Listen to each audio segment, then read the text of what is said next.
صدق من قال بأن النجاحات تأتي من رحم المعاناة والإرادة والتصميم على تحقيق الأهداف. فرغم تقدمه في العمر إلا أن نجم التنس العماني مجيد العصفور لا يزال حتى يومنا هذا يمارس معشوقته لعبة التنس، بل وشارك في أبريل الماضي بالبطولة العربية لرواد التنس والتي أقيمت بالكويت فتوج بلقبها. بالنسبة للرواد التنس العمانيين أحب أنا أشيد بالروح العالية اللي يتمتع فيها لاعب التنس أو رواد التنس، ومشاركتهم وسعيهم لإبراز صورة السلطنة بصورة أفضل ورفع العلم العماني في كافة المحافل العربية. يعني نحن بالمناسبة في البطولة الأخيرة في الكويت، دولة الكويت الشقيقة، شاركوا 5 لاعبين من رواد السلطنة، من رواد التنس في السلطنة، والخمسة 3 منهم فازوا بميداليات ذهبية والمركز الأول.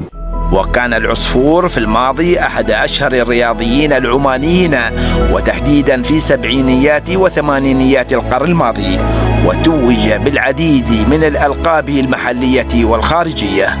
أنا بدايتي مع لعبة التنس عندما كنت أنا أتلقى علومي الجامعية في الإسكندرية في جمهورية مصر العربية في أواخر التسعينات القرن الماضي، وكنت أمثل كلية الآداب جامعة الإسكندرية، وبعدين كنت على مستوى الجامعة صرت يعني من أفضل 5 لاعبين في جامعة الإسكندرية، وسافرنا مرة إلى بيروت عشان نتبارع مع جامعة بيروت العربية.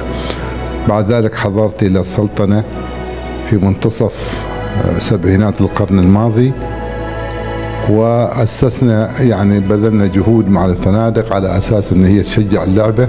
العصفور هو المؤسس الأول لرياضة التنس في عمان، وكان أول الشخصيات العمانية الذي يهتم بهذه الرياضة التي شقت لها طريقا نحو النجاح فيما بعد.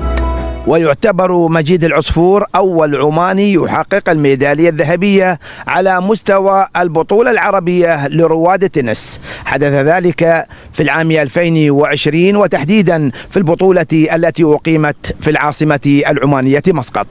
حسن الهاشمي، BeIN Sports، مسقط.